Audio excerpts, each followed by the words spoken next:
Alléluia. Alléluia. Mon église et moi. Vous savez, au début de cette série, je ne sais pas, ça devait être aussi long. On est déjà à la partie 18. Mais je crois que d'ici, on est en train de terminer. On est en train d'arriver à la fin. Et tu vois, le but, c'est pour que tu comprennes. J'ai vraiment à cœur que toutes les choses que chaque croyant fait, il puisse comprendre. Dieu n'a pas designé qu'on puisse faire des choses sans savoir pourquoi on fait ce qu'on fait. Et c'est parce que des fois, beaucoup de personnes font des choses de manière routinière, comme j'ai dit, que plusieurs personnes, des fois, ils ne sont pas consistants dans les choses qu'ils font. Est-ce qu'on est ensemble? Comme une chose aussi simple que d'appartenir à une église locale. Il y a tellement de doctrines, tellement de croyances éparpillées. Certains pensent que ce n'est pas nécessaire, d'autres pensent que c'est nécessaire, d'autres pensent que c'est nécessaire, mais quand tu viens, il y a d'autres choses qui doivent se faire. Il y a tellement de choses qui peuvent émaner. Est-ce que tu sais que le fait que nous nous réunissions ici ne veut pas forcément dire que c'est l'église? On peut se réunir ici, on commence à parler des élections. Mais on s'est réunis. On est des chrétiens qui se sont réunis. Mais on parle des élections. Ou on parle de chacun d'un sujet différent. Donc, ce n'est pas juste le fait qu'on s'est réunis qui fait de nous l'église. Une église locale. Est-ce qu'on se comprend jusqu'ici? Donc, le but, c'est vraiment que nous arrivions à une pleine compréhension. Que si quelqu'un te dit pourquoi tu vas à l'église, tu dois expliquer, tu dois être capable d'expliquer, pas selon ta pensée, mais selon les Écritures. Et une fois que tu es dans l'église, comment est-ce que tu te comportes et comment être une bénédiction pour chaque culte, chaque rencontre, chaque moment, tirer pleinement avantage. Je dis souvent, Dieu est il est le plus sage, on va dire. Donc s'il a établi quelque chose comme l'église pour le bien-être des croyants, alors chacun d'entre nous doit être en mesure de tirer le plein avantage de chacune des choses qui sont établies dans l'église locale. Est-ce qu'on est ensemble jusqu'ici? Donc, une des choses que nous avons vues dans 1 Timothée chapitre 3, verset 15, nous sommes en train de parler actuellement d'une chose, d'une attitude qu'on appelle la soumission. Dans l'église locale, la soumission. Ça fait partie des attitudes qui sont importantes pour un croyant. Amen. Et donc, nous sommes en train d'analyser cela pour avoir une pleine compréhension. Paul dit, afin que tu saches, si je tarde, comment il faut se conduire dans la maison de Dieu, qui est l'église du Dieu vivant, la colonne et l'appui de la vérité. Donc il dit comment il faut se conduire. Donc ça veut dire que bien que c'est un rassemblement où nous nous réunissons les uns les autres, on ne peut pas donc faire ce qu'on veut comme on veut. Quelqu'un avec moi? Il dit il faut que tu saches, afin que tu saches. Donc même l'enseignement que je fais, si dans des églises on n'enseigne pas ça, ça sera la débandade. Puisque les gens ne sauront pas comment il faut se conduire. Quelqu'un avec moi? Donc c'est important pour chaque croyant d'avoir une idée bien concise de pourquoi je suis là et de comment je dois me conduire au sein de l'assemblée locale. Si tu es avec moi, donne-moi l'amen. Et donc, ici, nous avions vu, dimanche passé, c'est un rappel, que du verset 1 au verset 13, Paul a donné plusieurs conditions pour ceux qui doivent être des diacres et ceux qui doivent être des évêques. Amen. On a vu qu'eux aussi sont aussi appelés des anciens. Donc, dans l'église locale, nous sommes tous des croyants, mais il y a des niveaux de position hiérarchique, d'autorité spirituelle établis par Dieu. Amen. Qui nous permettent d'avoir un fonctionnement efficace. Et donc, pourquoi la soumission est-elle nécessaire? Nous avons vu que dans toute institution, qu'elle soit spirituelle ou non, vous allez remarquer qu'il y a toujours une autorité ou un dirigeant. N'est-ce pas? Dans n'importe quelle institution. Pas forcément spirituelle.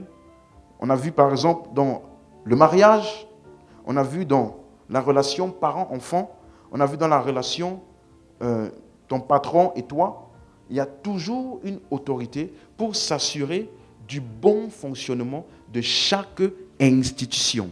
Est-ce que jusqu'ici, on est ensemble? Et donc, de la même manière, dans l'église locale également, il y a aussi des autorités. Par exemple, 1 Thessaloniciens chapitre 5, verset 12, dans la version second 21. 1 Thessaloniciens 5, verset 12. Il est écrit, « Nous vous demandons, frères et sœurs, de reconnaître. » De faire quoi? Reconnaître ceux qui travaillent parmi vous, qui vous dirigent dans le Seigneur et qui vous avertissent. Donc, dans le rassemblement total des saints, il y a ceux que nous devons reconnaître, identifier. Pourquoi? Ce sont ceux-là qui travaillent et qui nous dirigent dans le Seigneur. Amen. Verset 13. Ayez de les estimer très haut en amour à cause de leur œuvre. Amen. Est-ce que tout le monde est en train de suivre avec moi? Donc, ça veut dire que nous sommes tous égaux devant Dieu. Suis-moi maintenant bien. Suis-moi bien. Tout le monde suit? Nous sommes tous égaux devant Dieu, mais nous n'avons pas tous le même niveau de responsabilité dans son plan. Quelqu'un avec moi? Nous sommes tous égaux. Dieu ne me voit pas supérieur à toi. Parce que le même sang qui a coulé pour moi a coulé pour toi. Amen. Le même esprit de Dieu qui est en moi est en toi. Par contre, le niveau de responsabilité et d'utilité dans sa mission, nous n'avons pas tous le même niveau de responsabilité. Il y a ceux qui disent qui travaillent parmi vous. Est-ce qu'on est ensemble? Donc, quand tu viens dans une église et tu vois une autorité spirituelle, un pasteur ou bien un apôtre ou ce que tu veux, ce n'est pas d'abord, anti-biblique qu'il y ait des niveaux hiérarchiques dans l'église. Parce que dans toute institution, pour qu'il y ait de l'ordre, il faut toujours qu'il y ait une autorité.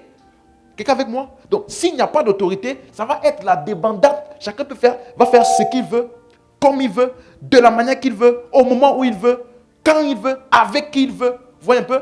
Donc, l'autorité est la garantie déjà de l'ordre et d'un bon fonctionnement de toute institution. Est-ce que tu es avec moi jusqu'ici?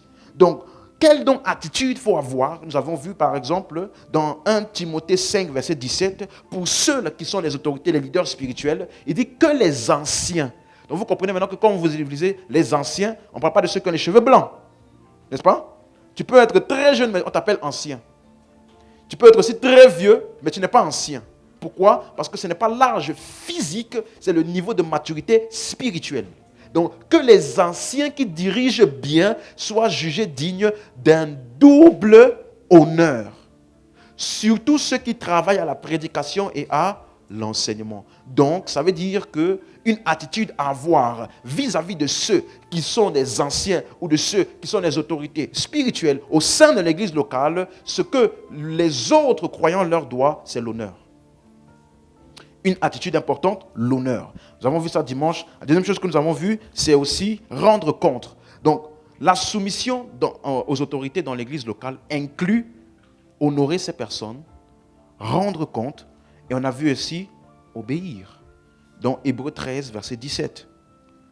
Hébreux 13, verset 17. Donc, je vais vite parce que c'est des rappels de ce qu'on a vu dimanche. Hébreux 13, verset 17. Obéissez à vos conducteurs et soyez soumis, car ils veillent sur votre âme comme ayant à rendre compte, afin qu'ils fassent cela avec joie et non en gémissant, car cela ne vous sera pas profitable. Est-ce que vous avez lu comme moi?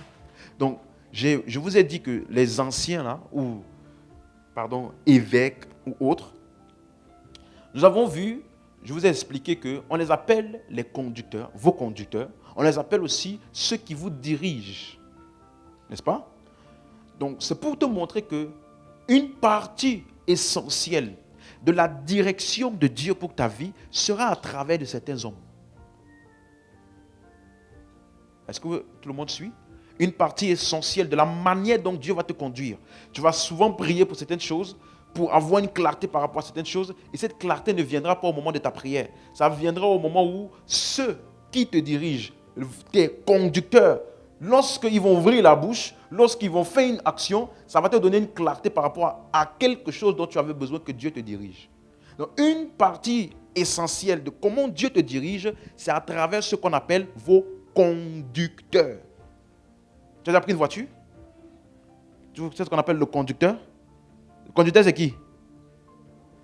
Donc, ça veut dire c'est lui qui te donne la direction. S'il fait comme ça, toute la voiture va là-bas.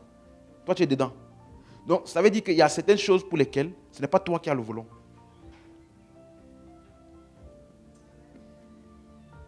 Le volant est entre les mains de quelqu'un d'autre. Donc, tu as besoin de ce quelqu'un d'autre là pour savoir la direction. On les appelle vos conducteurs. Amen. Donc, il dit, soyez soumis, car il veille pour votre âme, comme ayant à rendre compte. Et j'ai terminé dimanche en parlant donc d'un exemple, lorsqu'il n'y a pas de soumission importante et effective dans l'église de Corinthe, où Paul a dû envoyer Timothée parce qu'il y avait une multitude d'influences par-ci, par-là. Et on ne savait plus qui était le leader de l'église. Chacun commençait à aller dans tous les sens. Et regardez ce que Paul dit dans 1 Corinthiens 4, verset 14.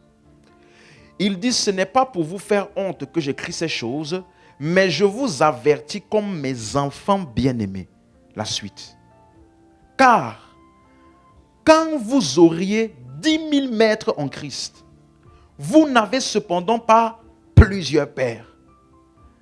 Puisque c'est moi qui vous ai engendré en Jésus-Christ par l'évangile. Donc, il y a ce qu'on appelle les maîtres, il y a ce qu'on appelle le père. Et Paul dit, par manque de compréhension des choses spirituelles, tu peux confondre un maître et un père.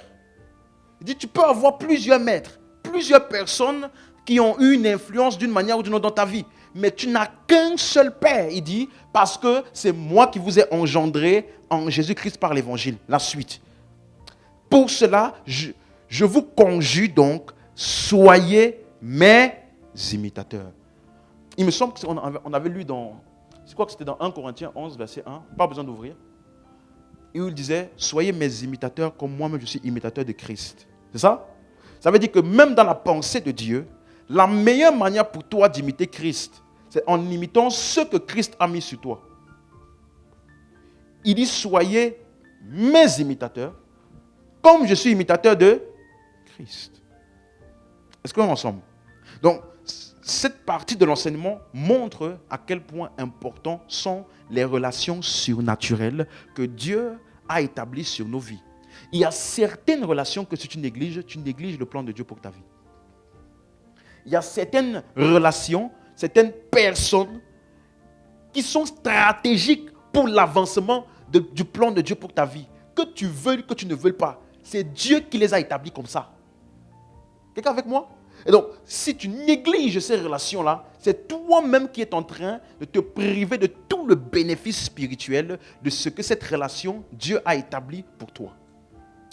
Est-ce que quelqu'un est avec moi? Donc, les gens qui disent souvent, oh non, moi, ma relation, c'est dans le cœur. Vous savez, tout avec Dieu, c'est dans le cœur. C'est entre moi et Dieu. Dieu connaît mon cœur. Dieu sait. Oui, c'est vrai, Dieu connaît ton cœur. Dieu sait tout cela. Mais Dieu, dans sa sagesse, a établi des personnes pour être garantes de ton avancement spirituel. Et en négligeant ces genres de relations, toi-même, tu es en train de réfréner ton avancement spirituel. Alléluia. Est-ce que jusqu'ici, tout le monde me suit? Verset 17, il dit donc, pour cela, je vous ai envoyé Timothée, qui est mon enfant bien-aimé et fidèle dans le Seigneur.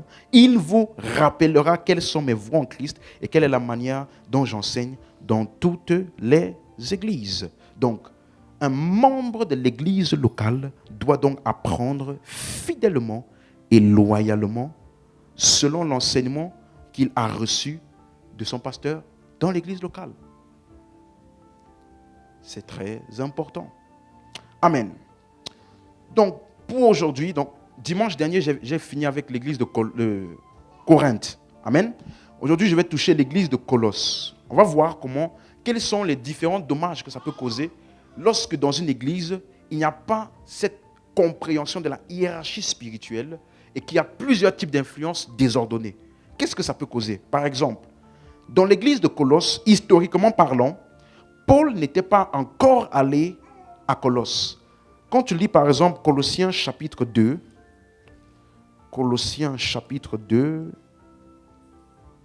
à partir du verset 1. Colossiens 2, à partir du verset 1. Je veux en effet que vous sachiez combien est grand le combat que je soutiens pour vous. Donc vous là, c'est qui? L'église de Colosse, c'est ça? Et pour ceux qui sont à Laodicée, et pour tous ceux qui n'ont pas vu mon visage en la chair. Donc vous voyez que quand Paul écrivait cette lettre-là, il n'était pas encore allé à l'église de Colosse. Donc l'église de Colosse, de Laodicée et toutes les autres là faisaient partie de ceux qui n'avaient pas encore vu Paul physiquement, au moment où il écrivait cette lettre. Amen. Mais Paul avait déjà envoyé Épaphras là-bas. Quand on lit Colossiens 4, verset 12, Paul dit Épaphras qui est des vôtres, qui combat pour vous dans ses prières. Donc, c'est Épaphras qui avait été dépêché à Colosse pour pouvoir fonder l'église là-bas. Quelqu'un avec moi? Et donc, Épaphras était sous le leadership spirituel de Paul. Donc, voilà pourquoi Paul a pris sur lui d'écrire à cette église. Et regardez ce qu'il écrit au verset 4. Verset 4. Je dis cela afin que personne ne vous trompe par des discours séduisants. Avec moi, personne. Donc, Paul dit que vous, l'église de Colosse, il ne faut pas que quelqu'un d'autre vienne vous tromper avec des discours séduisants. Donc, cette expression montre déjà qu'il y avait comme des infiltrés. OK? Qui venaient avec d'autres discours que ce qui leur avait été enseigné. Regardez ce qu'il dit encore, verset 8. Prenez garde que personne ne fasse de vous sa proie par la philosophie et par une vaine tromperie, s'appuyant sur la tradition des hommes, sur les rudiments du monde et non sur Christ. Que personne ne fasse de vous sa proie. Donc, à plusieurs reprises, vous voyez, Paul met en garde l'Église contre certains types de personnes. Donc, tu vois que c'est important que tu comprennes tout ce qui se passe dans l'église pour ne pas devenir une proie de quelqu'un. Que personne ne fasse de vous sa proie. Le mot que personne ne vous trompe là, c'est le mot grec paralogizomai.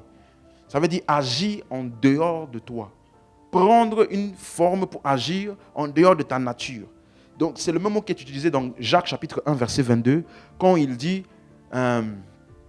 mettez en pratique la parole et ne vous bornez pas à l'écouter en vous trompant vous-même par de faux raisonnements.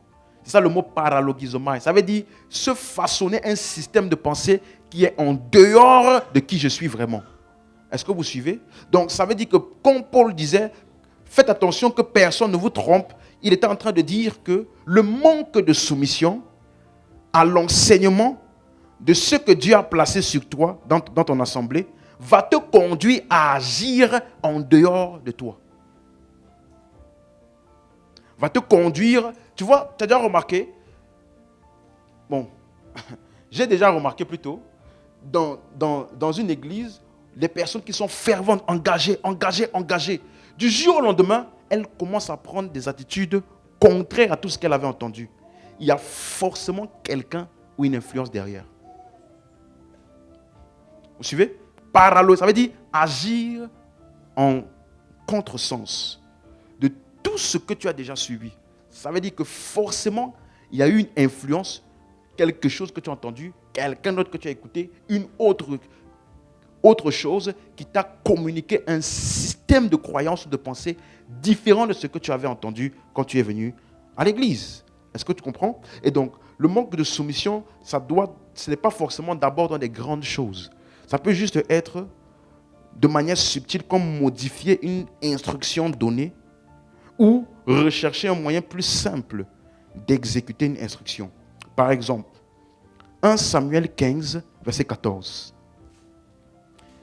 Pour vous donner le contexte, le peuple d'Israël était parti en guerre.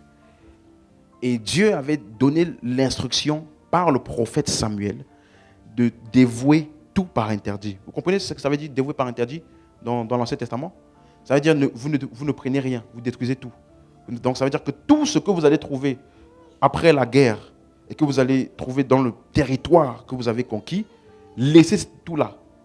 Brûlez-les, détruisez-les, ne prenez rien avec vous. Ça veut dire dévoué par interdit. C'est ce que Dieu avait dit. Mais regardez ce qui s'est passé. Samuel dit, donc Samuel est arrivé dans le camp. Il dit, qu'est-ce que donc ce bêlement de brebis qui parvient à mes oreilles et ce mugissement de bœufs que j'entends? La suite. Saül répondit, ils les ont amenés de chez les Amalécites. Vous voyez? Parce que le peuple a épargné les meilleures brebis et les meilleurs bœufs afin de les sacrifier à l'Éternel ton Dieu. Et le reste, nous l'avons dévoué par interdit. Alors que l'instruction c'était quoi? Dévouer tout. Lui, il a pris, ces meilleures brebis-là, laisse-moi les prendre quand même. C'est pour Dieu. C'est pour sacrifier à Dieu. Verset 16. Samuel dit à Saül, arrête et je te déclarerai ce que l'Éternel m'a dit cette nuit. Et Saül lui dit, parle. La suite. Samuel dit, lorsque tu étais petit à tes yeux, n'es-tu pas devenu le chef des tribus d'Israël? Et l'Éternel ne t'a-t-il pas oint pour que tu sois roi sur Israël? Dis avec moi, petit à tes yeux. Ça, c'est le plus grand déclin qui arrive à quelqu'un lorsque Dieu l'élève. Tu peux être grand devant les hommes, ce n'est pas ça qui compte. À tes propres yeux, comment tu es. Quand tu commences, il dit quand tu étais petit à tes yeux, tu n'avais pas une trop haute opinion de toi-même. L'Éternel t'a établi chef. La suite. L'Éternel t'avait fait partir en disant, va, aidez-vous par interdit ces pécheurs, les Amalécites, et tu leur feras la guerre jusqu'à ce que tu les extermines. La suite. Pourquoi n'as-tu pas écouté la voix de l'Éternel? Pourquoi t'es-tu jeté sur le butin et as-tu fait ce qui est mal aux yeux de l'Éternel? La suite. Saül répondit à Samuel, j'ai bien écouté la voix de l'Éternel, j'ai suivi le chemin par lequel m'envoyait l'Éternel, j'ai amené Agag, roi d'Amalek, et je l'ai dévoué par interdit les Amalécites. La suite. Mais le peuple a pris sur le butin des brebis et des bœufs comme prémisse de ce qui devait être dévoué, afin de les sacrifier à l'Éternel ton Dieu à Gilgal. La suite. Samuel dit, l'Éternel trouve-t-il du plaisir dans les holocaustes et les sacrifices comme dans l'obéissance à la voix de l'Éternel? Voici, l'obéissance vaut mieux que les... Et l'observation de sa parole vaut mieux que la graisse des béliers. Donc, l'obéissance à la voix de Dieu est plus important que tes propres sacrifices que tu décides de faire pour Dieu. Quelqu'un suit? Donc, quelqu'un de loin pourrait dire, mais il a une bonne intention. Il a pris des brebis pour sacrifier, mais il n'a pas obéi à ce qui a été dit. Est-ce que vous suivez maintenant? Verset 23 pour terminer. Car la désobéissance est aussi coupable que la divination. Et la résistance ne l'est pas moins que l'idolâtrie et les téraphins. Puisque tu as rejeté la parole de l'Éternel, il te rejette aussi comme roi. Amen. Donc, rappelez-vous, l'Ancien Testament, la Bible dit dans Romains 15, verset 4, a été écrit pour notre instruction. Donc, il y a certains exemples que nous pouvons tirer des histoires de l'Ancien Testament. Et la leçon qu'on peut tirer ici, c'est que Dieu valorise plus l'obéissance à sa voix que tes propres efforts consentis. Quelqu'un avec moi? Donc, c'est ça la leçon à tirer. L'instruction qui est donnée, obéis. Amen. Donc, en termes pratiques aujourd'hui, le manque de soumission peut se manifester lorsqu'un membre commence à chercher d'autres choses superflues en dehors de ce qui lui est enseigné. Tu vois, j'écoute souvent des gens. As-tu déjà entendu parler du livre de Enoch? As-tu déjà entendu parler des livres apocryphes? Tu vois, il y a des chrétiens, les 66 livres de la Bible, là, tu n'as pas encore fini.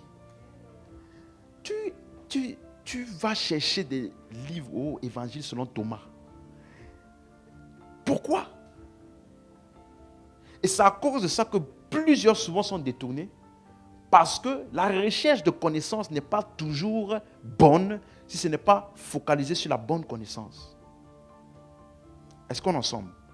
Donc, c'est important quand tu es dans une église de te connecter et de rester focalisé sur les bonnes influences. Revenons dans Colossiens 2 pour terminer cette partie de l'église de Colosse. Donc, il dit dans Colossiens 2, verset 8, il dit « Prenez donc garde que personne ne fasse de vous sa proie par la philosophie, par une vaine tromperie, s'appuyant sur la tradition des hommes, sur les rudiments du monde et non sur Christ. » Ah, viens, je vais te montrer le mystère de la nuit.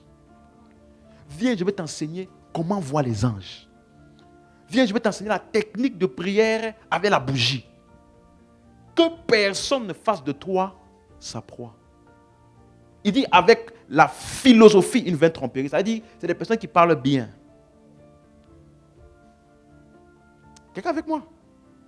Quelqu'un avec moi? Donc, le système de l'église locale te préserve. Ça te permet de te préserver de toutes les dérisions qui se passent aux alentours. Verset 16, pour gagner du temps. Que personne encore, donc, ne vous juge au sujet du manger ou du boire, au sujet d'une fête, nouvelle lune ou des sabbats. Donc, manger, boire, fête, nouvelle lune ou sabbat. Vous voyez? Pour nous, là, ce n'est plus pertinent. Il n'y a plus un jour spécial. Il n'y a plus une nourriture spéciale. Il n'y a plus une boisson spéciale. Il n'y a plus une fête spéciale. Il n'y a plus un jour de nouvelle lune qui a une portée spirituelle. Vous comprenez ce que je dis? Il n'y a plus de sabbat. Ah non, c'est voici le jour du sabbat. On ne doit pas travailler. Ça là, c'était, verset 17, c'était l'ombre des choses à venir. Mais le corps est en Christ. En d'autres termes, toutes ces choses dans l'Ancien Testament-là étaient des manières d'annoncer que Christ devait venir. Que Christ devait accomplir l'œuvre pour nous. Et donc maintenant que nous sommes en Christ, on ne doit pas retourner dans l'ombre. Donc, il n'y a pas une nourriture spéciale. Il n'y a pas une boisson spéciale. Que personne ne fasse de toi sa proie en te disant, si tu manges tel aliment, tu vas connecter avec le spirituel. Ça là, on est en train de faire de toi sa proie. Que personne, il dit, une nouvelle lune. Il faut aller prier quand c'est la lune. Il faut aller prier la lune, ou il faut aller prier le soleil, ou il faut aller prier tel astre, ou il faut invoquer les étoiles. Tous ces types d'enseignements, ce sont des tromperies qui font des chrétiens des proies. J'écoutais un enseignement, non pas un enseignement, je suis passé sur une vidéo et quand j'ai vu le titre, j'étais étonné. Donc, il y a des personnes qui viennent à l'église et pendant plusieurs semaines, comme nous on fait des séries d'enseignement là, ils font des séries sur les étoiles. Oui. Sur les étoiles, on t'explique si tu es né tel mois. On dit que ton étoile est comme ça. À l'église.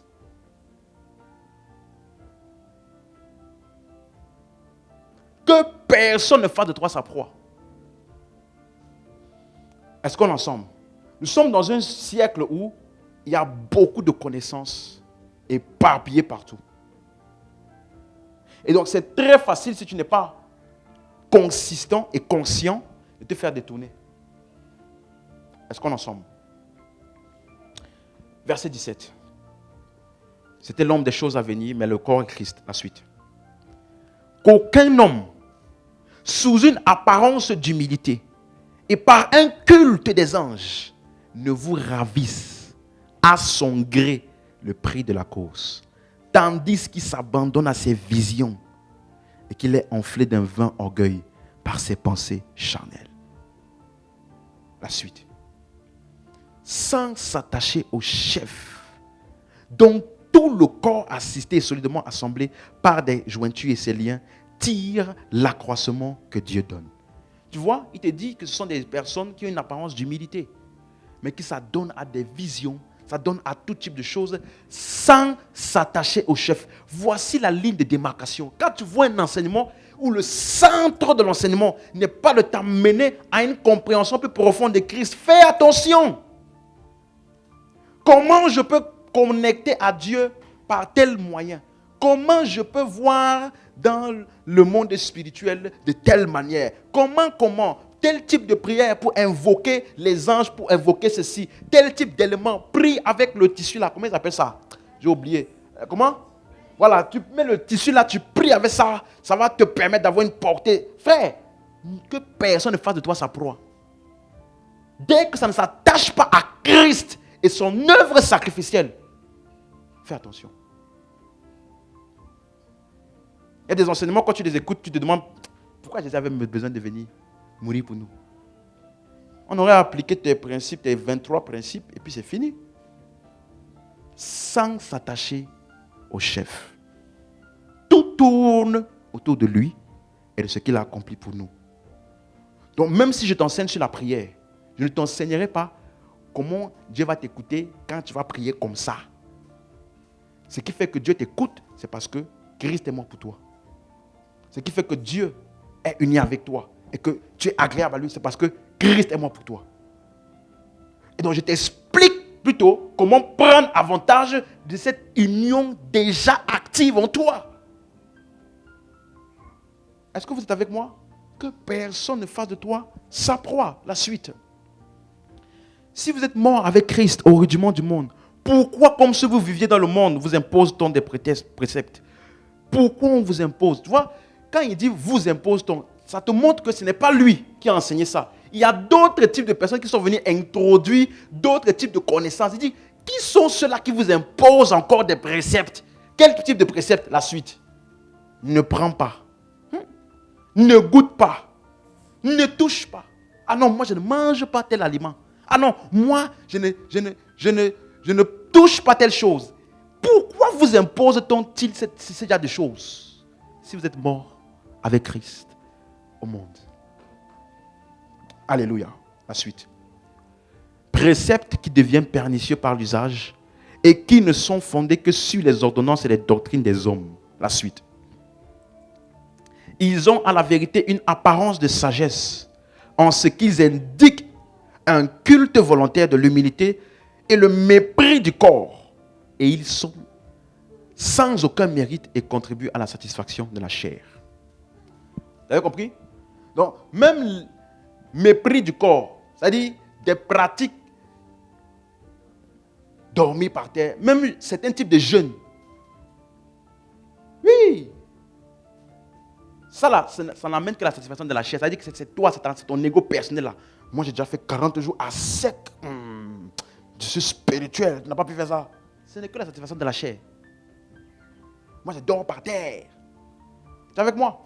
Sans s'attacher au chef. Ça là, c'est ce qui doit faire digne dans ton cerveau. Quand on te donne beaucoup de choses, et quand tu vois que c'est beaucoup de choses, il n'y a pas Jésus dedans. C'est où? Il est où? Si je pouvais atteindre tout ça sans lui, pourquoi est-il venu?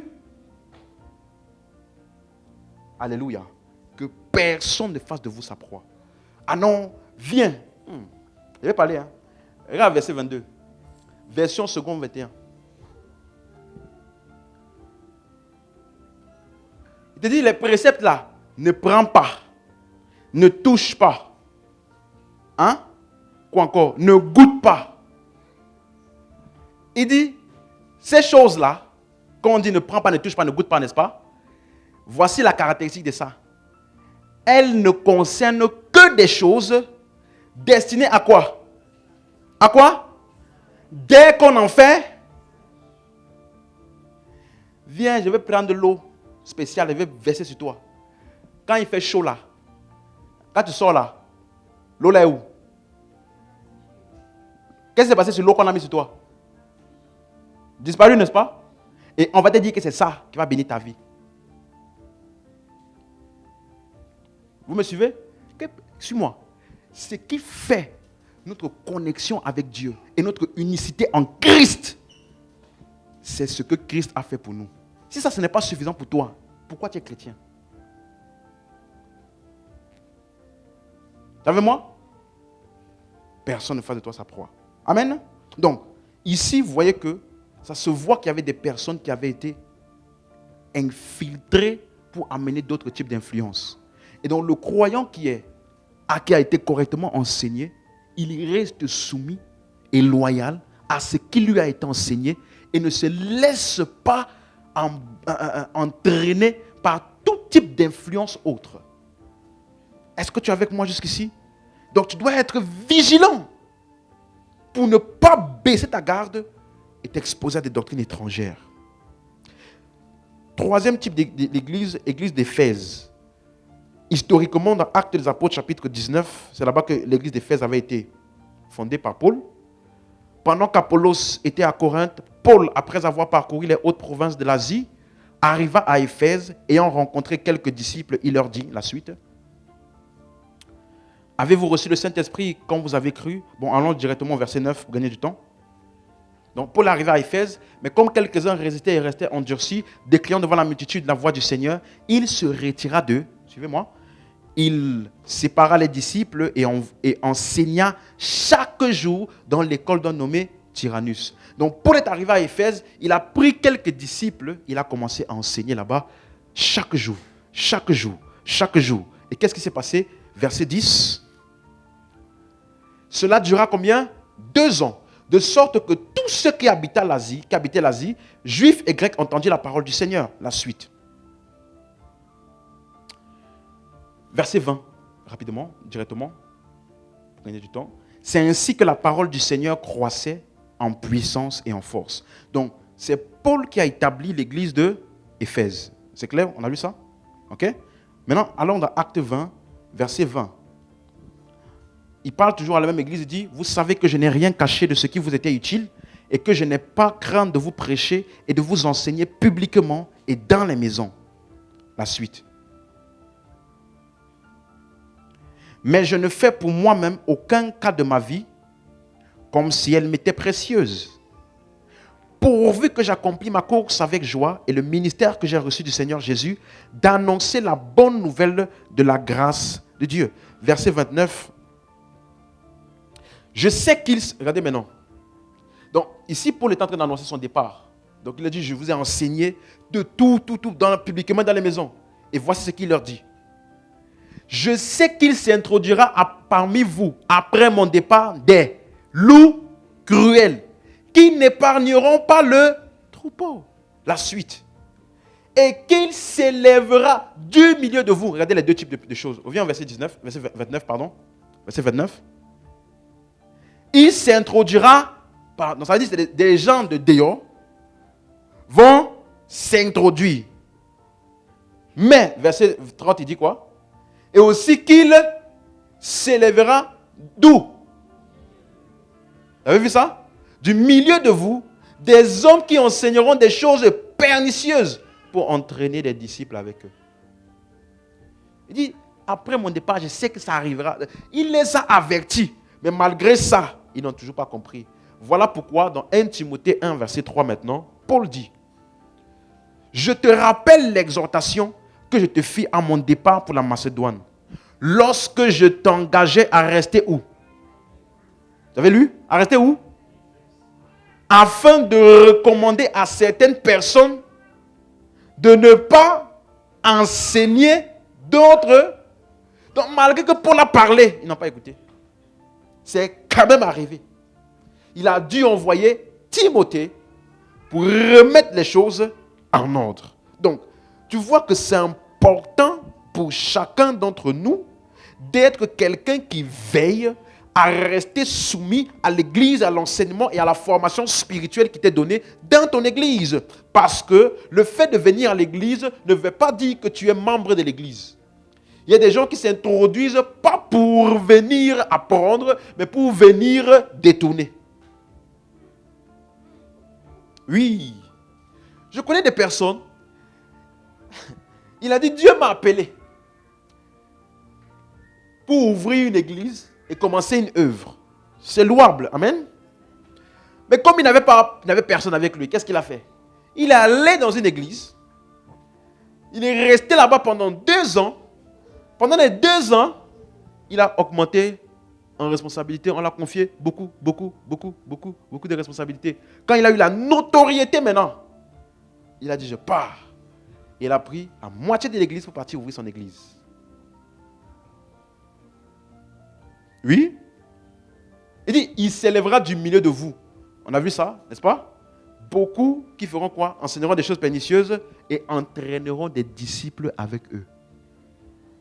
Donc, ne crois pas que tout le monde qui vient s'asseoir vient pour... Ce n'est pas tous ceux qui disaient Amen. Oh, pasteur, prêche encore. Ça là, ça. Un jour, et puis il part avec moitié. Donc, tu es avec moi? C'est ta responsabilité de comprendre l'importance de ce que tu entends pour y rester soumis. Paul dit, soyez mes imitateurs comme je suis imitateur de Christ. Donc, la seule manière au moment pour lequel tu n'as plus à m'imiter, c'est quand je me suis détourné du modèle de Christ. Est-ce que tu es avec moi jusqu'ici? Donc, c'est important de comprendre ça. Là, je t'ai montré des mauvais exemples. Voyons maintenant quelques bons exemples de personnes qui ont été soumises et de comment ça les a amené un bénéfice spirituel. Premier exemple, on va lire dans l'Ancien Testament, Josué. Quelqu'un a déjà entendu parler de Josué ici? C'était le serviteur de qui? Il servait sous qui? Ok. Exode 24, verset 13. Moïse se leva avec Josué qui le servait. Et Moïse monta sur la montagne de Dieu. Donc Josué servait qui? Moïse. Vous suivez maintenant? Donc ça veut dire que ça c'est un bon exemple de quelqu'un qui était sous une autorité et qui servait efficacement. Regardez maintenant une chose. Josué 1, verset 1. On va lire beaucoup, donc je vous demande votre attention. Regardez. Après la mort de Moïse, serviteur de qui? Moïse, serviteur de qui? Ok. L'Éternel dit à Josué, fils de Nun, serviteur de qui? Mais Moïse n'est pas mort. Mais Dieu le connaît comme qui? Mais je pensais que moi aussi, c'est bon. Suis-moi, je t'ai dit que dans son plan, on est tous égaux. Mais on n'a pas tous le même niveau de responsabilité dans l'accomplissement de ce plan. Même dans toute armée, il y a les généraux, il y a les caporal, colonel, tout ça, n'est-ce pas? Donc quand on est sur le champ de bataille là, chacun est à l'œuvre. Mais qui donne les ordres? Général. Est-ce que vous me suivez? Tu peux être compétent, mais si tu es indiscipliné vis-à-vis du général, on te sort des troupes. Malgré que tu aies un atout majeur pour l'armée, n'est-ce pas? Et ça, c'est l'armée physique. Regardez, il dit, mon serviteur. Donc, la mort, Moïse, mon serviteur est comment? Mon serviteur est mort. Maintenant, lève-toi, passe ce Jourdain, toi et tout ce peuple pour entrer dans le pays que je donne aux enfants d'Israël. La suite. Tout lieu que foulera la plante de tes pieds, je te le donne. La suite. Comme je l'ai dit à Moïse, vous aurez pour territoire depuis le désert, le Liban, jusqu'à tout le fleuve, la suite, la suite. Nul ne tiendra devant toi tant que tu vivras. Je serai avec toi comme j'ai été avec eux. Donc, le modèle de comment tu vas fonctionner avec Dieu est selon le modèle que tu as vu Dieu fonctionner avec qui? Donc Dieu ne va pas inventer un nouveau modèle avec toi. Si tu as été négligent dans la formation que tu devais avoir en voyant comment Dieu travaille avec Moïse, le moment où toi, ce sera ton moment d'opérer, tu seras défaillant. Pas parce que tu n'avais pas ce qu'il faut, mais parce que tu as négligé le temps où tu étais serviteur de quelqu'un. Donc, ta position de serviteur de ce quelqu'un-là est un avantage pour toi, pour te préparer à ce que Dieu va faire avec toi. Parce qu'il va faire avec toi comme il a fait avec celui qu'il a mis sur toi. Vous comprenez un peu? Donc, je serai avec toi comme j'ai été avec Moïse. Je ne te délaisserai point, je ne t'abandonnerai point. La suite, fortifie-toi, prends courage, car c'est toi qui mettras ce peuple en possession du pays que j'ai juré à leur père de leur donner. La suite, fortifie-toi seulement et prends courage, et aie bon courage en agissant fidèlement selon toute la loi que Moïse, mon serviteur, t'a prescrite. Ne te détourne ni à droite ni à gauche, afin de réussir dans ce que tu entreprendras. Est-ce que tout le monde a lu comme moi jusqu'ici? Comment Moïse est appelé? Serviteur de qui? Et Josué est serviteur de qui? Vous suivez? Maintenant, regardez une chose. Je vais lire beaucoup de passages avec vous, vous allez voir. Verset 13. Rappelez-vous ce que vous a prescrit Moïse, serviteur de qui? Vous avez lu? Verset 15. Jusqu'à ce que l'Éternel ait accordé du repos à vos frères comme à vous. Moi, j'avance vite. Puis vous reviendrez prendre possession du pays qui est votre propriété, que vous a donné Moïse qui? Ok. Josué 8, verset. Donc là, c'est Josué 1. Maintenant, Josué, chapitre 8, verset 31. Comment Moïse est encore appelé? Moïse, serviteur de... C'est bon? Chapitre 11, verset 15. Josué exécuta les ordres de l'Éternel à qui? Donc, Moïse son, et de Moïse à... Quelqu'un comprend? Suivez-moi, ici Moïse ne vit plus, il n'est plus vivant. Donc, ce que Dieu avait commencé comme mission avec Moïse, qui continue? Selon les instructions que Dieu avait données à qui? Quelqu'un comprend? C'est juste un enseignement pour te donner une idée. C'est un exemple. Chapitre 12, verset 6. Comment Moïse est encore appelé ici? Moïse, serviteur de... Tu as vu? Et les enfants d'Israël les bâtirent. Moïse, serviteur de... Chapitre 13, verset 8. Les Rubénites et les Gadites et l'autre moitié de la tribu ont reçu leur héritage que Moïse leur avait donné de l'autre côté du Jourdain et à l'Orient, comme le leur a donné Moïse, serviteur de... Ah, Moïse. Mais Josué est où? Pourtant, c'est Josué qui est en train de faire tout ça là. Mais on ne fait que mentionner Moïse. 14, verset 7. J'étais âgé de 40 ans lorsque Moïse, serviteur de... 18, verset 7. Chapitre 18, verset 7. Mais il n'y aura point de part pour les Lévites au milieu de vous, car le sacerdoce de l'Éternel est leur héritage. Et Gad, Ruben, la demi-tribu de Manassé ont reçu leur héritage que Moïse, serviteur de... Jusqu'au chapitre 18. C'est Moïse, serviteur de qui? Josué n'est pas serviteur de l'Éternel. Est-ce que quelqu'un suit? Verset 22. Chapitre 22, pardon. Chapitre 22, verset 2. Oui, c'est ça. Il leur dit, vous avez observé tout ce que vous a prescrit Moïse, serviteur de... Et vous avez obéi à ma voix dans tout ce que je vous ai ordonné. Verset 4. Maintenant, l'Éternel, votre Dieu, a accordé du repos à vos frères, comme il leur avait dit. Retournez et allez vers vos tentes dans le pays qui vous appartient, que Moïse, serviteur de... mais Moïse est mort depuis, Bon, verset 5. Ayez soin seulement d'observer, de mettre en pratique les ordonnances et les lois que vous a prescrites Moïse, serviteur de... On a quel chapitre ici? Tout le monde a vu? On a chapitre 22. Maintenant, regardez, Josué chapitre 24, verset 29. Vers la fin, après ces choses, là avec moi, Josué, fils de qui? Serviteur de qui? Il a fait quoi?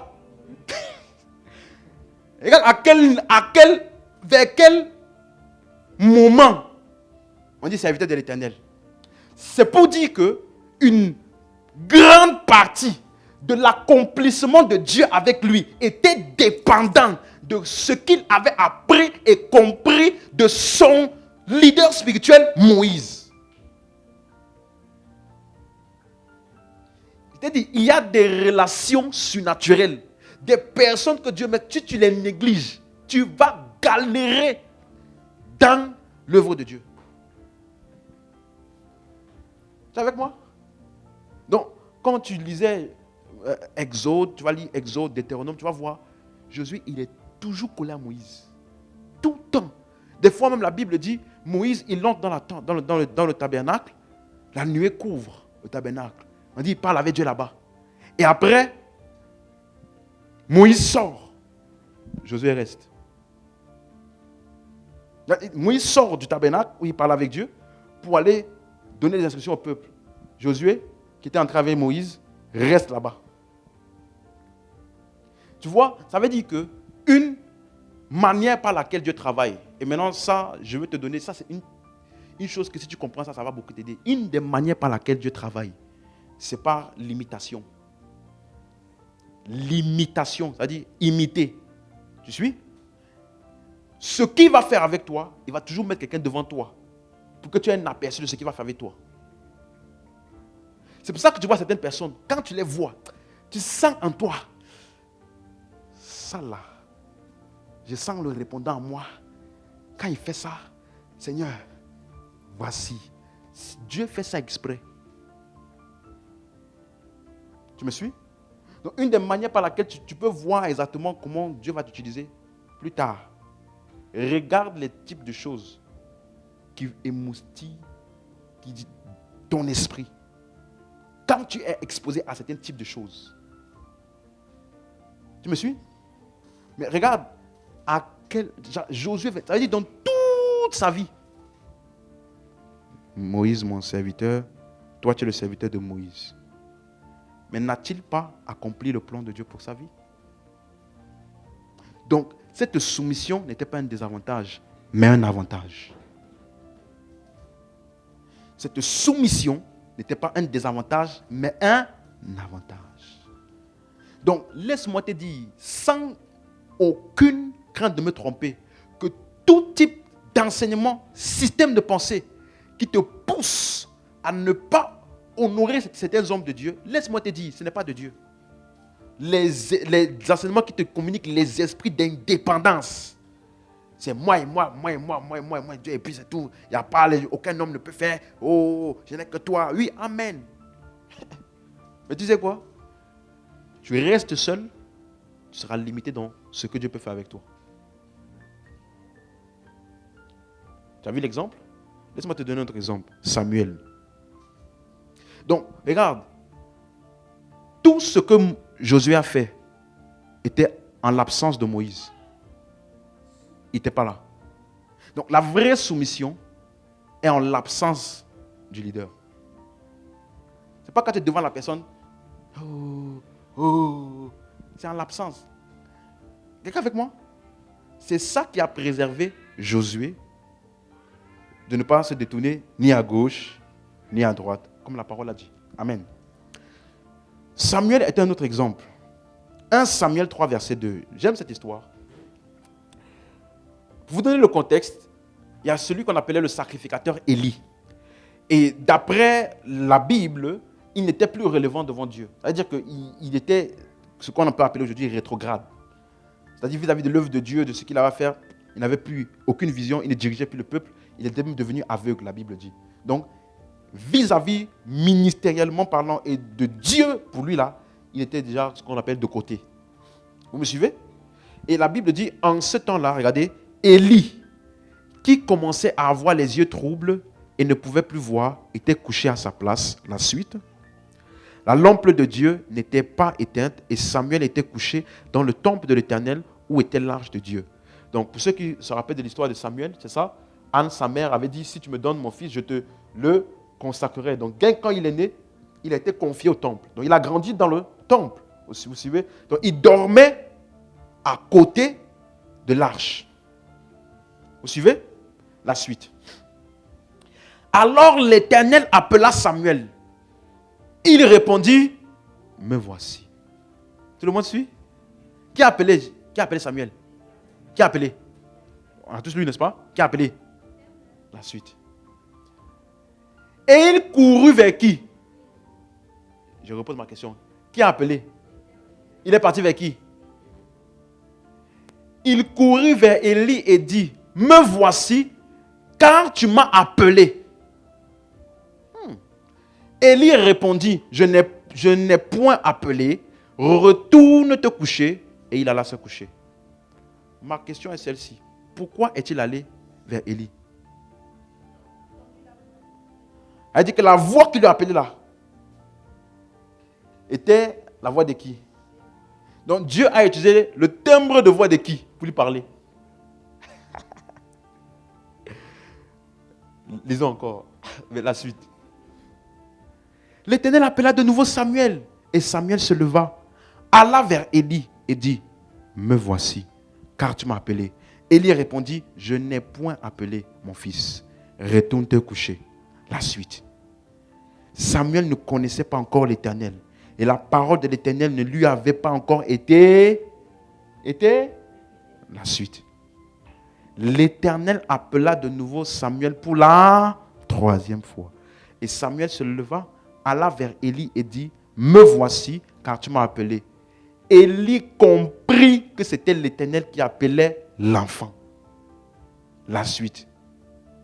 Et il dit à Samuel, va, couche-toi. Et si l'on t'appelle, tu diras, parle Éternel, car ton serviteur écoute. Et Samuel alla se coucher à sa place. La suite. L'Éternel vint se présenter et il appela comme les autres fois Samuel. Samuel. Et Samuel répondit, parle, car ton serviteur... Maintenant, regarde la suite. Alors l'Éternel dit à Samuel, voici, je vais faire en Israël une chose qui étourdira les oreilles de quiconque l'entendra. Maintenant, suis-moi. Cette histoire est troublante. Parce que tu vas voir que Dieu a fait 2 choses troublantes. Il parle à Samuel en utilisant la voix de son leader. Hein? Donc, première chose, si Samuel avait beaucoup de voix qu'il écoutait, il n'aurait pas identifié celle-là. Quelqu'un avec moi? Quelqu'un avec moi? Parce que, suis-moi, il n'aurait pas pu identifier ça s'il n'avait pas l'habitude d'entendre et d'écouter uniquement la voix de son leader. S'il était habitué à beaucoup d'autres voix, tout le monde pouvait lui parler. Il n'allait pas savoir différencier. Deuxième chose, qui est encore plus troublante, quand Samuel pense que c'est son leader qui l'appelle et qui va vers son leader, Dieu ne dit pas, arrête-toi, c'est moi qui te parle. Puisque la même voix pouvait aussi dire quoi? C'est moi, Éternel, ne va pas vers le vieux là. Mais il laisse qu'il aille vers Élie, qui se trompe en allant là-bas. Tu vois, tu ne peux jamais te tromper si tu te réfères à tes autorités. Devant Dieu. J'ai bien dit devant Dieu. Il allait où? Mais là-bas. Dieu laisse. C'est-à-dire, il regarde comme ça. Il est en train d'aller là-bas. Et puis Dieu ne dit rien. Il revient encore. Samuel. Il répond encore. Dieu ne dit rien. Pourquoi il fait ça? 3e fois. Samuel. Samuel va encore où? Et il ne dit rien. Quelqu'un avec moi?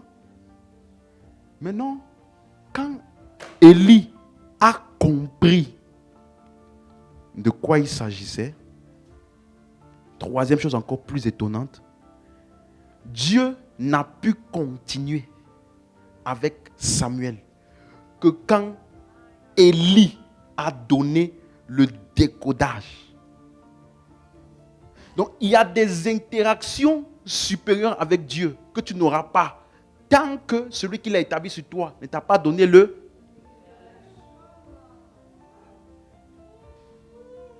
Je parlais avec les responsables de l'église ici, je disais, Dieu n'enfreint pas le protocole.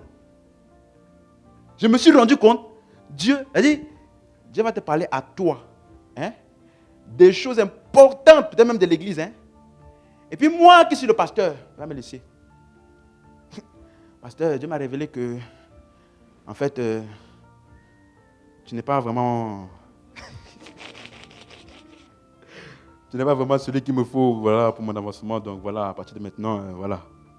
Frère, bon, si tu es ici souvent, j'ai t'ai souvent dit que moi, je ne retiens pas les gens. Tu pourras aller, mais je t'ai dit, Dieu n'enfreint pas le protocole. Il y a des choses importantes pour ta vie qui viendront à toi par cette interaction avec celui-là que Dieu a mis sur toi.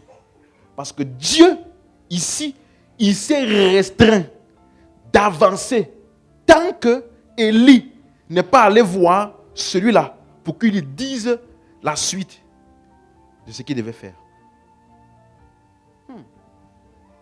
Tu vois que malgré les défauts d'Élie, malgré sa condition rétrograde, ça n'a pas été un empêchement.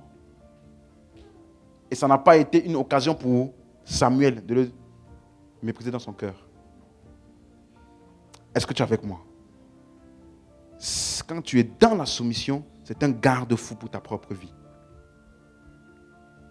Est-ce que quelqu'un m'écoute jusqu'ici? Est-ce que c'est clair pour quelqu'un? Amen. Tu vois, n'écoute pas les gens qui te poussent à juste vivre ta vie chrétienne toi seul. Ce n'est jamais inspiré par Dieu. Il y a toujours des personnes que Dieu emmènera vers toi quand il veut te passer à un autre niveau. Regardez Apollos. Tu as déjà lu l'histoire d'Apollos? La Bible dit qu'il était versé dans les Écritures. Il annonçait Jésus. Mais quand Dieu voulait le faire passer à un autre niveau supérieur dans son ministère, Dieu a envoyé qui? Aquilas et Priscille, qui l'ont emmené à un niveau plus exact de la doctrine. Donc, c'est comme ça que Dieu travaille. Est-ce qu'on est ensemble? Donc, ça veut dire que ta soumission à certaines personnes ou aux autorités que Dieu établit sur toi est même vitale pour ton appel au ministère. Parce que ce que Dieu lui a dit ici était son appel.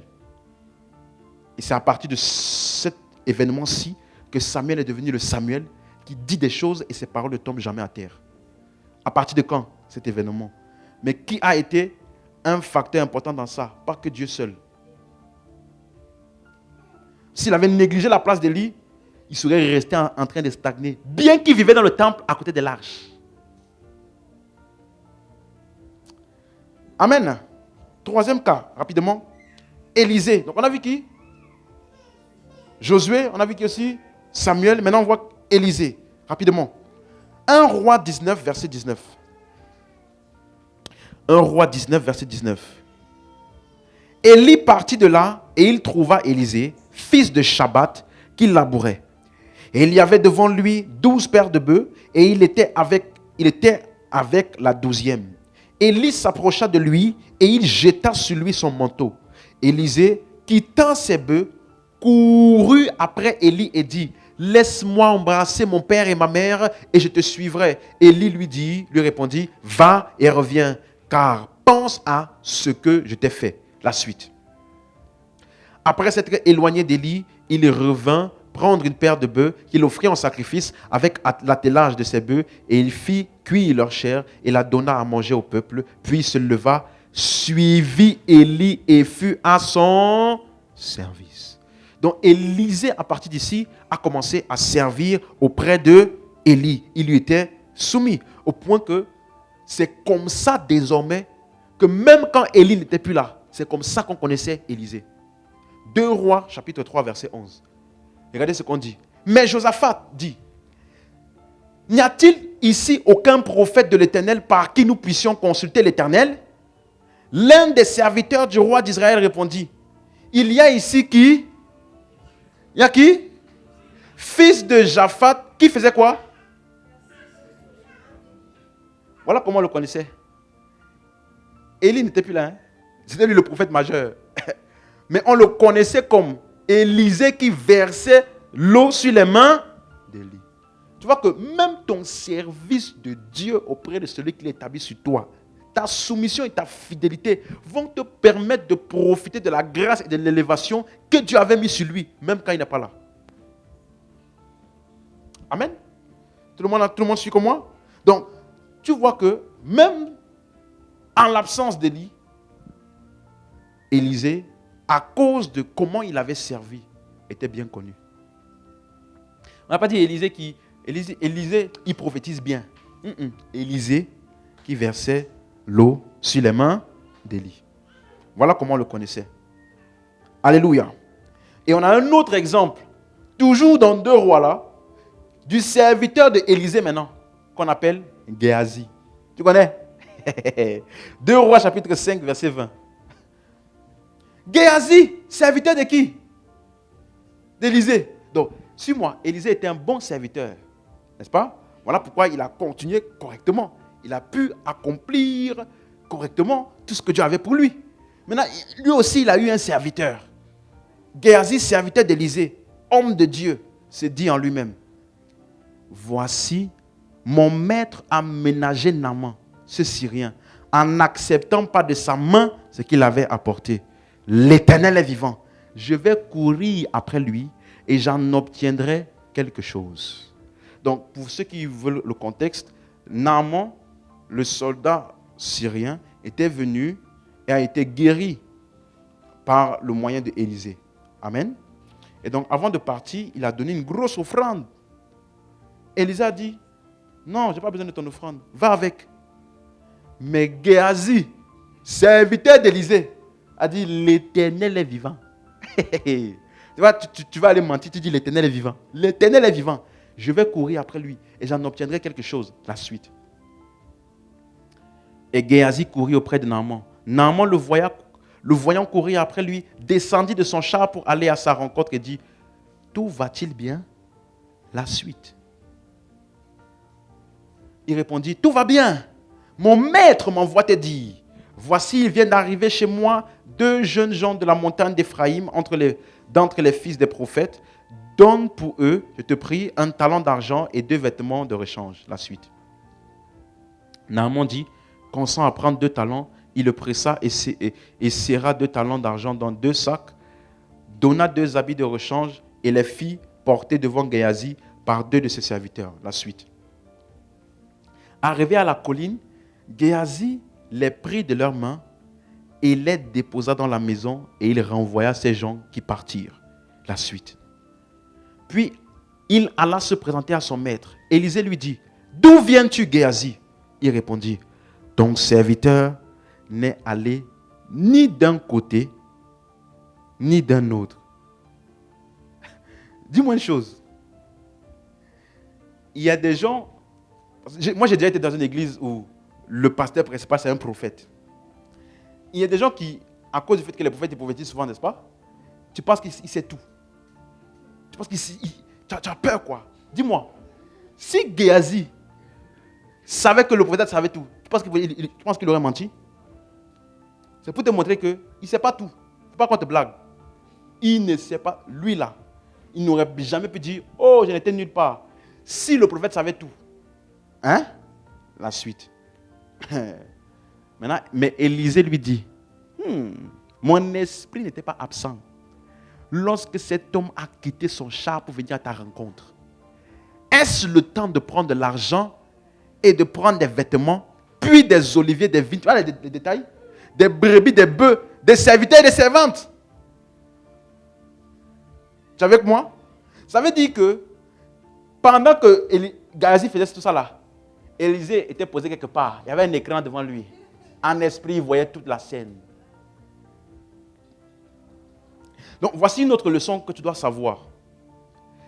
Lorsque Dieu établit quelqu'un sur toi, à cause de sa fonction de responsabilité sur toi, juste cette responsabilité-là le prédispose déjà à recevoir des choses spirituellement pour toi, sur ta vie. Donc tu peux faire des choses sans que personne ne sache. Il saura. Pourquoi? Parce que rappelez-vous, on a dit quoi? Obéissez à vos conducteurs, n'est-ce pas? Parce qu'ils veillent sur vos âmes comme devant en rendre compte. Comment va-t-il rendre compte s'il n'a pas des outils pour bien s'assurer qu'il est en train de prendre soin de la brebis là? Tu vois? Quelqu'un avec moi? Donc, voici un mauvais exemple de soumission. Donc, la soumission n'est pas juste une suggestion, mais c'est une instruction. Donc, en tant que membre du troupeau du Christ, les croyants doivent faire confiance et se soumettre à la direction des leaders de leur église locale. Et en faisant ça, ils deviennent une vraie bénédiction pour leur église. Alléluia. On a d'autres exemples que je vais aller maintenant plus rapidement. Dans le livre des Actes des Apôtres, par exemple, les 7 qui ont été choisis dans Acte 6, verset 1. Acte 6, verset 1. Il y a 7 diacres qui ont été choisis. En ces temps-là, le nombre des disciples augmentant, les hellénistes murmuraient contre les Hébreux parce que les veuves étaient négligées dans la distribution qui se faisait chaque jour. La suite, Les 12 convoquèrent la multitude des disciples et dirent, il n'est pas convenable que nous laissions la parole de Dieu pour servir aux tables. La suite. C'est pourquoi, frères, choisissez n'importe où. Choisissez où? Où? Ah. 7 hommes de qui l'on rende un bon témoignage, qui soient pleins d'Esprit Saint et de sagesse, et nous chargerons de cet emploi. Donc, regardez les critères. Bon témoignage, rempli de l'Esprit et de sagesse, et de qui on donne un bon témoignage. Donc, quand il dit choisissez parmi vous, ça veut dire que c'est des gens qui étaient connus au milieu de l'assemblée. Est-ce que jusqu'ici c'est clair? Donc, c'est pour te montrer que dans l'église ou l'assemblée locale, les positions de responsabilité sont données par critères d'observation de plusieurs choses qui doivent être évidents dans ton interaction avec les uns et les autres. Ce n'est pas simplement « Oh, j'ai prié, Dieu m'a dit que toi, tu es le prochain. » Non, on doit t'avoir vu. Tu es avec moi? Choisissez parmi vous. Voici les critères. Amen. Un autre exemple, Philippe. Philippe. Acte 8, verset 4. Ceux qui avaient été dispersés allaient de lieu en lieu, annonçant la bonne nouvelle de la parole. La suite. Philippe était descendu dans la ville de Samarie. Il prêcha le Christ. Des foules entières étaient attentives à ce que disait Philippe lorsqu'elles apprirent et virent les miracles qu'il faisait. Amen. Est-ce que Philippe était un apôtre? Il était quoi? Diacre, n'est-ce pas? C'est ça? Un des 7 diacres là, qui ont été établis plus tôt. C'est ça? Donc, tu vois que ici, voici une personne qui était simplement diacre, qui est partie et a fait une croisade. Il y a des milliers de personnes qui ont été sauvées. Maintenant, regarde ce qu'on appelle la soumission. Verset 14. Les apôtres qui étaient où? Ayant que la Samarie avait reçu la parole de Dieu, y envoyait qui? Pierre et... Vous avez compris? Comment ont-ils appris? Donc Philippe devait rendre compte. Et donc c'est ça que j'avais dit ici une fois, que les diacres, c'est ce qu'on appelle aujourd'hui, si tu veux, les assistants pasteurs, ou ceux qui sont en train d'être formés pour être les dirigeants d'église locale. Donc c'est pour cela que Pierre et Jean ont été envoyés ici, parce qu'ici, il n'était encore qu'un diacre. En formation, en observation. Donc, il ne pouvait pas encore être responsable de toute l'église de Samarie. Amen. Quelqu'un comprend ça? Amen. Verset 15. Donc, lorsque ceux-ci arrivaient chez les Samaritains, prièrent pour eux afin qu'ils reçussent le Saint-Esprit. Amen. Un autre exemple, Barnabas. Acte 4, verset 36. Joseph, surnommé par les apôtres Barnabas, ce qui signifie fils d'exhortation, originaire de Chypre, fils d'exhortation, lévite, on revient, lévite, originaire de Chypre. Tu vois que, parenthèse, hein, quand j'enseignais sur la dîme, j'ai dit que la dîme de Malachie devait être donnée par qui? C'est ça? Parce que c'est la dîme des dîmes. Les Lévites devaient recevoir la dîme, et puis eux, ils devaient donner la dîme aux sacrificateurs qui vivent dans le temple, c'est ça? Mais tu vois que, c'est ça que je vous avais dit, que Israël que tu vois aujourd'hui là, les gens voyagent là-bas là, ce n'est pas le vrai Israël. Parce que le temple a été détruit, la ville a été totalement détruite. Et donc toutes les archives des généalogies des différentes tribus ont été dévastées. C'est pour ça qu'aujourd'hui, parce qu'il y a un Lévite, il avait un terrain. Regarde, verset 37. Il vendit un champ qu'il quoi? Mais quand tu lis dans l'Ancien Testament là, le Lévite n'avait rien. Il n'avait pas le droit d'avoir une possession. Leur possession était ce que le peuple travaillait et leur donnait 10%. Tu vois? Mais après la destruction du temple, la destruction d'Israël, tout ça là a été aboli. Maintenant, chacun se cherche. Tu comprends? C'est un Lévite. Donc tu vois que, suis-moi, même aujourd'hui, les Juifs ne donnent pas la dîme. Eux-mêmes, ils ne savent plus de quelle tribu ils viennent. Mais toi, chrétien, on te dit qu'il faut donner la dîme pour que Dieu ouvre les cieux. Qui vous a blagué comme ça? Quelqu'un avec moi? Tu comprends maintenant? Donc, pourquoi est-ce qu'il y a Israël aujourd'hui? Laisse-moi te dire, le président là, il a dit si on laisse ça comme ça, on n'aura pas d'argent. Remettons Israël. Faisons un semblant d'Israël. Dans le tombeau où les gens vont là, ce n'était pas là-bas que Jésus était vraiment enterré. Ils ont fait ça exprès. Parce qu'il y a l'argent dans ça. Tu sais le nombre de personnes qui vont en Israël pour le tourisme? Beaucoup d'argent. Donc là où les gens vont là, ce n'est pas le vrai tombeau de Jésus d'abord. Amen, hein? Tu as compris? Donc, pour revenir au sujet, il vendit un champ qu'il possédait, apporta l'argent et le déposa aux pieds des apôtres. Ça, c'est un signe de soumission. Parce que c'est ça qui était donné comme ordre, que tous ceux qui ont des choses à donner, qu'ils viennent le donner et le soumettre aux autorités qui vont pouvoir distribuer à chacun selon leurs besoins. Acte 11, verset 22, regardez maintenant ce qui s'est passé. Le bruit en parvint aux oreilles des membres de l'église de Jérusalem et ils envoyèrent donc Barnabas jusqu'à Antioche. Tu vois? Pour que tu sois un bon leader, tu dois être un bon serviteur. Tu vois, ils ont eu confiance de l'envoyer à l'église d'Antioche parce que certainement, c'était quelqu'un qui a eu l'humilité d'apprendre auprès d'eux. N'est-ce pas? Voilà pourquoi ils ont eu confiance de l'envoyer. Et voici ce qu'il dit, verset 23. Lorsqu'il fut arrivé, il fut par la grâce de Dieu, et qu'il eut vu la grâce de Dieu, il s'en réjouit et il les exhortait tous à rester d'un cœur ferme attaché au Seigneur. La suite, car c'était un homme bien, plein d'Esprit Saint et de foi, et une foule assez nombreuse se joignit au Seigneur. Voici quelqu'un encore qui a été envoyé quelque part et qui s'est déployé pour le Seigneur pour gagner beaucoup de personnes.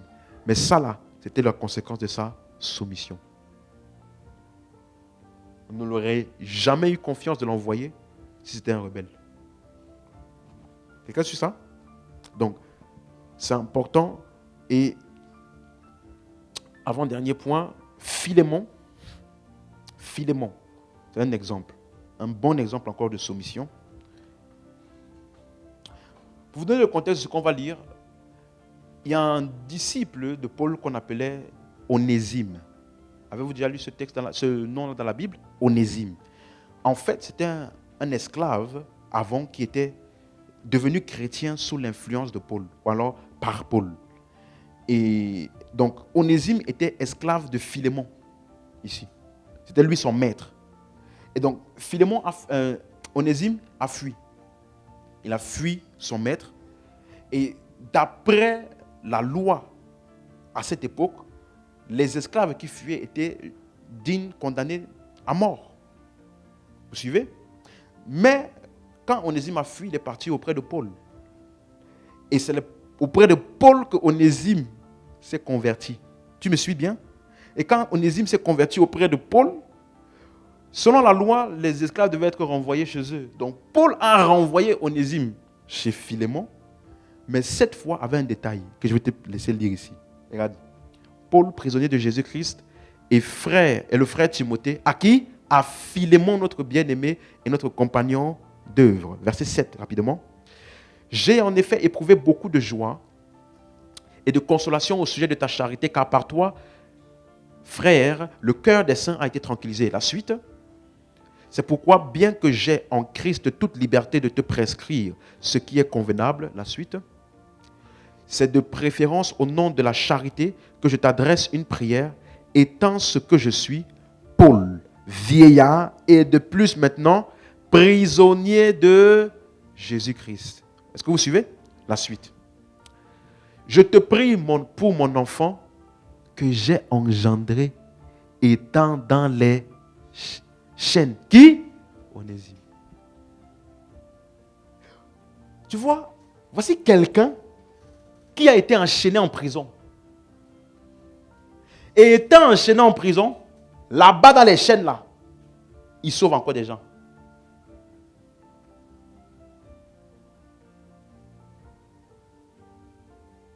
Je t'ai dit, quand tu as vraiment compris et pleinement persuadé du plan de Dieu, suis-moi, n'importe quelle occasion est bonne pour sauver et accomplir le plan de Dieu. Il dit, voici quelqu'un que j'ai enchaîné étant où? Dans les chaînes. La suite.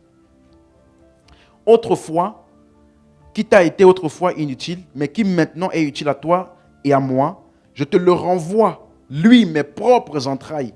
J'aurais désiré le retenir auprès de moi pour qu'il me servît à ta place pendant que je suis dans les chaînes pour l'évangile. Toutefois, je n'ai rien voulu faire sans ton avis, afin que ton bienfait ne soit pas comme forcé, mais qu'il soit volontaire. La suite. Peut-être a-t-il été séparé de toi pour un temps, afin que tu le recouvres pour l'éternité, non plus comme un... Non, il dit, je te le renvoie pour que tu le reçoives, comme moi. Il t'a été séparé pour un temps, tu comprends maintenant? Il a fui. Mais il te revient maintenant.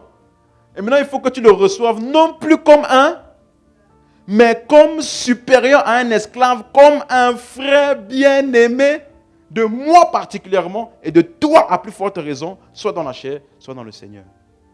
Vous avez compris? Donc il dit, bien qu'avant c'était un esclave, je te le renvoie là. Ne le reçois pas comme un esclave. Reçois-le comme ton frère bien-aimé, à moi, Paul, et à toi. Parce qu'à ce moment-ci, il a déjà cru. Est-ce que tu es avec moi jusqu'ici? La suite. Si donc tu me tiens pour ton ami, reçois-le comme moi-même. Tu vois pourquoi Paul parle comme ça? Parce que normalement, quand un esclave fuit, qu'il revient, il doit être condamné à mort. Donc Paul, si c'est juste ton ami, reçois-le comme moi-même. La suite. Et si tu as fait quelque tort, ou s'il te doit quelque chose, mets-le sur mon compte. La suite. Vous suivez maintenant? Moi, Paul, je l'écris de ma propre main. Je paierai pour ne pas te dire que tu te dois toi-même à moi. Donc, s'il y avait une dette qu'il devait faire pour dire, laisse moi-même là, je vais me charger de ça. Mets ça à mon compte. Tu comprends maintenant? Vous comprenez maintenant? Pour s'assurer que lui là, reçoit-le comme un frère normal. Oublie son passé là. D'esclave. La suite. Maintenant, regarde ce qu'il dit. Oui, frère, que j'obtienne de toi cet avantage dans le Seigneur, tranquillise mon cœur en Christ. La suite. C'est en comptant sur ton obéissance que je t'écris, sachant que tu feras même au-delà de ce que je dis. Tu vois, tu sais pourquoi Paul a eu confiance d'envoyer Onésime? Si c'était un rebelle, il n'aurait pas envoyé. Si Philémon, là, on connaissait comme étant un rebelle, que des fois il a des moments, dans son cerveau, là, ça peut zailler un peu là. Paul a dit, reste avec moi, c'est mieux. On ne sait pas. Lui là, tu vois, mais il dit, je connais ton obéissance. Il dit que ça a été éprouvé à plusieurs reprises. Donc, je compte sur ton obéissance et je sais que tu feras même au-delà de ce que je dis. Verset 22. En même temps, prépare-moi un logement, car j'espère vous être rendu grâce à vos prières. Donc, tu vois que, comme j'ai souvent enseigné ça, n'est-ce pas? Quand tu as un serviteur de Dieu qui est dans les persécutions, enchaîné, frère, la solution, c'est la prière. Il dit, je suis enchaîné, mais prépare déjà mon logement en avance. Il était confiant dans la puissance de ce que la prière pouvait le faire pour le libérer de prison. Prépare déjà mon logement, parce que j'espère vous être rendu grâce à vos prières, pas grâce à ma vie de prière, vos prières. Donc, elle dit que quand vous priez bien là, tu peux déjà préparer. Bon, quand l'homme de Dieu va arriver, voici il va dormir ici, il va manger ici, parce qu'on prie. Verset 23. Épaphras, mon compagnon de captivité, vous salue en Jésus-Christ de salut. Donc, vous voyez que le mot d'expression de Paul montrait qu'il avait une confiance totale en Philémon. Amen. Et dernier personnage, Timothée. Philippiens 2, verset 19. J'espère dans le Seigneur Jésus vous envoyer bientôt Timothée, afin d'être encouragé moi-même en apprenant ce qui vous concerne. Verset 20. Car je n'ai personne ici qui partage mes sentiments pour prendre sincèrement à cœur votre situation. La suite. Tous, en effet, cherchent leurs propres intérêts et non ceux de Jésus-Christ. Mais vous savez qu'il, en parlant de Timothée, a été mis à l'épreuve en se consacrant au service de l'évangile avec moi, comme un enfant avec son père. Donc ici, tu vois que Timothée était un ministre qui servait aussi diligemment auprès de Paul dans l'évangile et il lui était soumis. Donc Paul a donné plusieurs instructions parce qu'il était certain que Timothée, en allant là-bas, allait obéir à tout cela. Amen. Donc en conclusion, pour être une bénédiction pour ton église, pour notre église locale, il est impératif de comprendre que la soumission à l'autorité spirituelle est de la plus haute importance. Est-ce que jusqu'ici vous avez vu les exemples? Il y a des exemples mauvais, il y a des exemples bons, et c'est à chacun de nous de comprendre que la soumission n'est pas un désavantage, mais plutôt un bénéfice. Si tu apprends et tu sers dans la soumission, tu tireras tous les bénéfices associés aux différentes relations surnaturelles que Dieu a mis dans ta vie. Amen. Donc, ça nous aide à recevoir la formation de l'esprit. Tu me suis? Parce que tu as besoin d'une formation, d'être entraîné, d'être formé spirituellement pour être efficace dans ce à quoi Dieu t'appelle. Et donc, quand tu es soumis, ça te permet de tirer pleinement avantage de toute cette formation-là. La soumission donc ouvre donc une voie pour être corrigé, pour être instruit, afin qu'il puisse avoir de l'ordre, non seulement dans les rassemblements, mais aussi dans nos vies. Amen. Et je termine en disant ceci. Personne, suis-moi bien, personne ne peut choisir à qui se soumettre. L'autorité découle de Christ, qui est le chef de l'Église.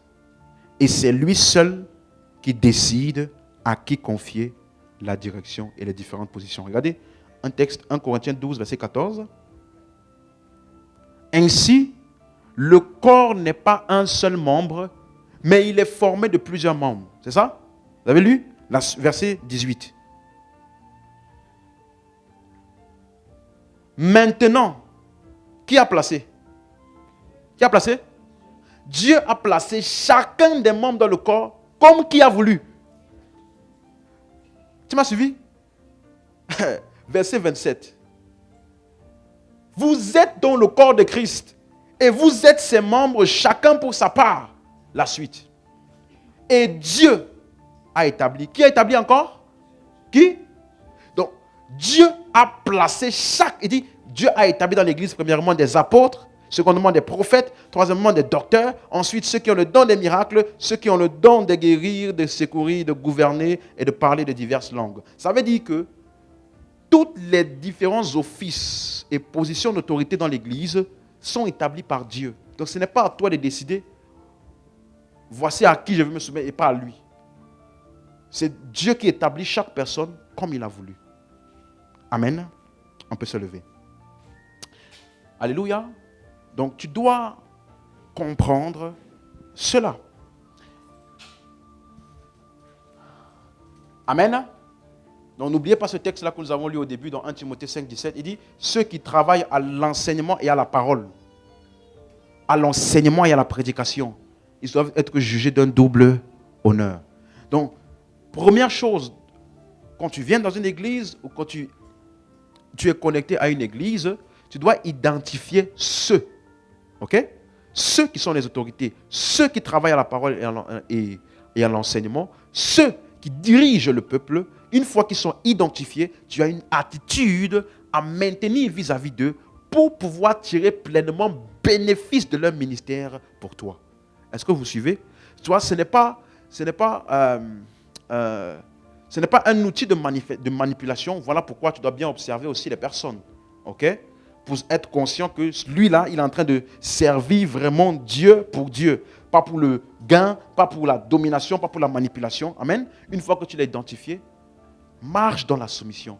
Parce que c'est ce qui te permettra de tirer pleinement avantage de ce que Dieu a déposé dans un homme pour toi. La ville de Nazareth ou Capernaum, je ne me rappelle plus, n'ont pas pu bénéficier du ministère de guérison de Jésus. Pourquoi? Parce que, au lieu de voir l'envoyé de Dieu pour eux, ils ont vu le petit garçon qui a grandi ici. Tu es avec moi? Donc, c'est vraiment important. Donc tu vois que ce n'est pas que Dieu ne voulait pas les guérir. Ce n'est pas que Dieu n'avait pas de puissance pour les guérir. C'est parce que eux, par leur attitude, se sont eux-mêmes restreints de ce que Dieu voulait faire à travers eux. Et je dis ça souvent de cette manière. Quand tu pries, suis-moi bien, ta foi reçoit de Dieu. Tu me suis? Vous vous rappelez dans la prière, n'est-ce pas? Tu ne reçois pas la foi. Mais l'honneur te permet de recevoir du canal que Dieu envoie vers toi pour te donner ce que tu as reçu par la foi.